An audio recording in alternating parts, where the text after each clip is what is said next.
শিমু ছাড়া কেউ আমার ঘরে যায়নি।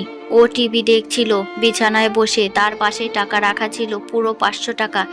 না, আমি চিৎকার দিয়ে উঠলাম, কাঁপা কাঁপা গলায় বললাম, আমি কোনো টাকা নেইনি, বিছানার ওপর কোনো টাকা ছিল না, আমি দেখিনি, আমি কেন টাকা নেব? চোর কি কখনো স্বীকার করে সে চুরি করেছে? ভাবি, মেয়েকে কেমন শিক্ষা দিয়েছো চুরি করার?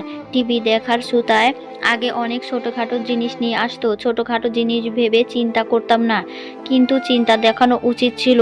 আজ বুঝতে পারছি কোনো চিন্তা ভাবনা দেখায়নি বলেই আজ এই দিন দেখতে হলো। আজ টাকা চুরি করার মতো সাহস দেখিয়েছে।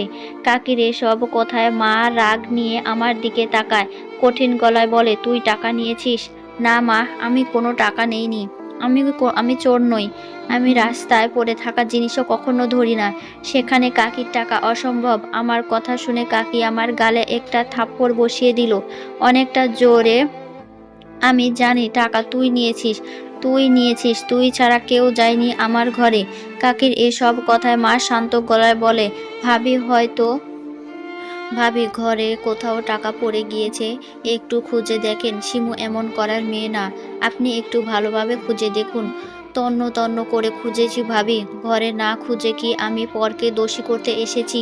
জীবনেও না। এই স্বভাবের মেয়ে মানুষ আমি না। যাই হোক, নিজের মেয়েকে ভালোভাবে জিজ্ঞাসা করুন টাকা কোথায়। টাকা বিকেলের মধ্যে ঘরে দিয়ে আসবেন।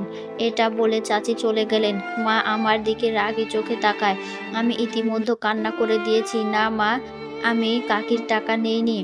মা গালে কয়েকটা থাপ্পড় মেরে চুলের মুঠি ধরে বলল, এই জন্য যাস? তোকে কতবার বলছি কারো ঘরে যাবি না, যাস না তুই। এত টিভি দেখার শখ তোর, ঘরে টিভি নেই, তুই লোকের ঘরে যাস, কুত্তার বাচ্চা। এখন এই কথা তো তোর কাকি সারা এলাকায় বলবে। আমার মান সম্মান রাখলি না, তোকে কতবার বলছি যাস না। মা আমার পিঠে একের পর এক কিল ঘুষি থাপ্পড় মেরেই যাচ্ছে। আমি চিৎকার করে কান্না করে দিয়েছি।